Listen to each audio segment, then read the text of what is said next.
Bismillahirrahmanirrahim. Alhamdulillahirabbil alamin wassalatu wassalamu ala asyrafil anbiya'i wal mursalin wa ala alihi wa sahbihi ajma'in. Subhanaka la ilma lana illa ma 'allamtana innaka antal alimul hakim. Rabbi shrah li sadri wa yassir li amri wahlul 'uqdatam min lisani yafqahu qawli wa la hawla wa la quwwata illa billahil 'aliyyil 'azim. Allahumma salli ala Sayyidina Muhammadin abdika wa rasulika nabiyil ummi wa sahbihi barakas. Amma ba'.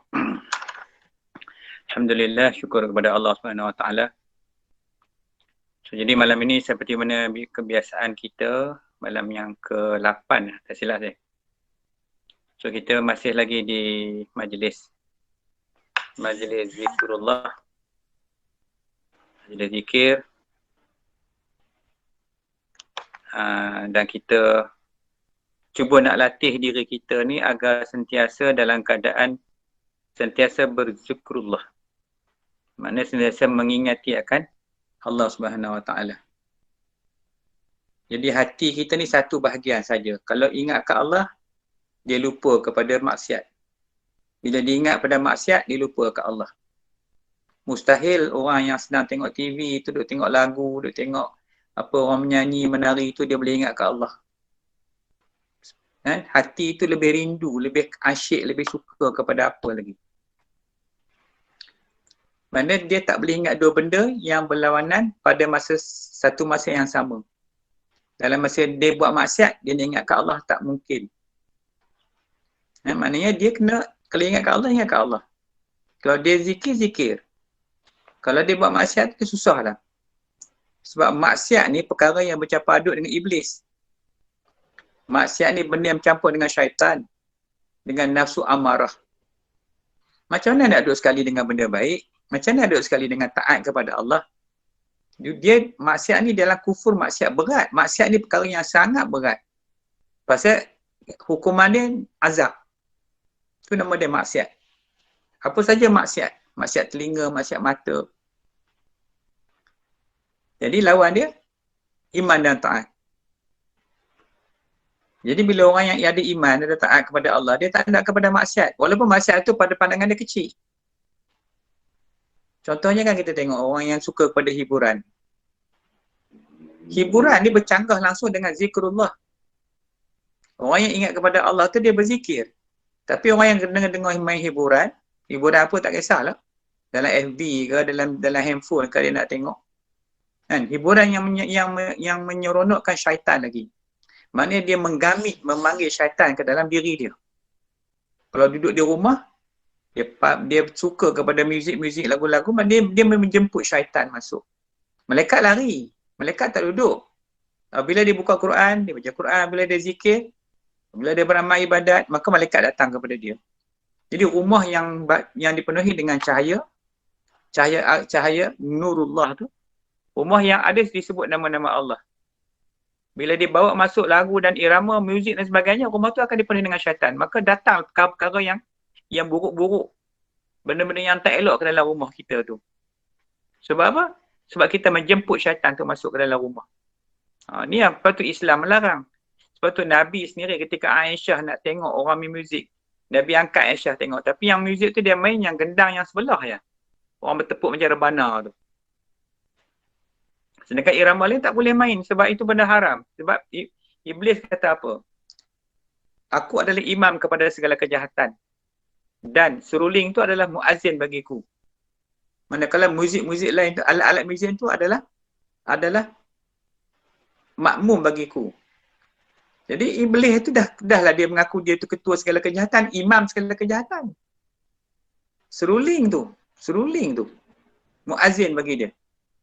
Jadi cuba kita tengok alat-alat muzik. Mana tak ada seruling? Mesti ada seruling, ada gitar, ada keyboard, ada macam-macam lagi alat yang mengeluarkan bunyi-bunyi yang memuja-muja syaitan tu. Bila dia imam, maka alat-alat muzik ini adalah memuja-muja syaitan tu sendiri. Maka bila orang masukkan lagu dan irama tu, maka dia adalah pemuja-pemuja kepada syaitan. Pasal tu jadi haram. Sebab tu jiwa kita susah nak jadi baik. Bila kita simpan benda-benda jahat tu, kita panggil masuk dalam tubuh badan kita. Dahlah kita ni, nafsu-nafsu kita tak nak kawal. Kita tokok tambah lagi dengan benda-benda yang maksiat tu, maka bertambah maksiat lah. Jadi kita jadi susah. Rumah kita pun jadi tak elok. Kan? Kita tak rasa tenang duduk dalam rumah. Macam-macam benda yang datang. Kadang-kadang benda tu rupa je. Kadang kita nampak macam rupa binatang, tapi bukan binatang. Allah rupa benda tu, nak beritahu benda yang tak elok tu. Kalau kita nak hilang benda tu, kita kena buang dah dalam yang duduk ada dalam kepala kita tu. Cinta kita kepada yang maksiat. So benda ni, sebab tu dia nakkan yang kita buat zikir ni, kadang-kadang zikir ni, dia jadi jemu. Sampai tu bangkat kita rasa jemu zikir ni. Kita rasa tak ada benda pun. Duk zikir, bagi salam kat Nabi tak malam pun tak ada rasa keinginan, tak ada asyik. Tu bahaya dia. Sebab iman ni, dia boleh naik, boleh turun. Ketika dia turun tu lebih hina daripada haiwan lagi. Ketika dia naik tu lebih tinggi lagi daripada malaikat. Maka sebab tu kita nak lazimkan berzikir. Sebab berzikir ni, dia akan menolong kita di akhirat besok. Tetapi sedangkan maksiat tu, nak kena jawab dengan Tuhan lagi. Dah lah maksiat. Haram lagi, dosa lagi. Mana nak letak? Manusia dia macam tu je. Dia keras kepala dia, itulah keras hati tu, dia panggil keras hati. Keras hati ni duduk dekat mazmumah tu, hak buruk sekali tu. Lepas tu nak kena buang. Kita dah tahu benda tu tak elok, kita duduk layan juga sebab nak bagi senang hati kita. Sampai bila kita tak boleh keluar daripada kejahatan tu? Sebab tu dalam kaedah tasawuf, dia kena tolak terus benda tu. Dia kena simpan lah. Bila kata benda tu tak boleh, maka tak boleh lah. Jangan duk kata boleh juga. Duk bawa sikit-sikit masuk juga. Hak sikit-sikit tu lama-lama, jadi bukit. Jadi syahwah tu akan naik, tak boleh nak hilang. Nak buang tak boleh, nak buang tak boleh. Kita rasa kononnya kita baik. Tu yang macam orang Badui jumpa Nabi. Bila dia kata kepada Nabi, bahawasanya kami telah beriman. Turun ayat Quran, Nabi kata, katakanlah, Allah kata apa ke orang Badui itu? Sesungguhnya kami hanya Islam, sedangkan iman belum masuk lagi ke dalam hati kami. Inilah benda-benda yang berlaku hari ni. Kita ingat bila kita dah semayang puasa, kita dah ada iman. Tapi maksiat hidup lagi. Maksiat tu subur lagi pada kita. Kalau maksiat tu subur lagi, bukan ada iman. Sila-sila iman, tak ada, tinggal Islam. Iman tu tak ada lagi. Kalau ada iman, lain. Kita dah tak suka dah benci dah kepada benda-benda maksiat ni. Tak minat, tak teringin langsung. Maka zikrullah ni memang peranan untuk nak potong angin-angin kejahatan kufur maksiat tu.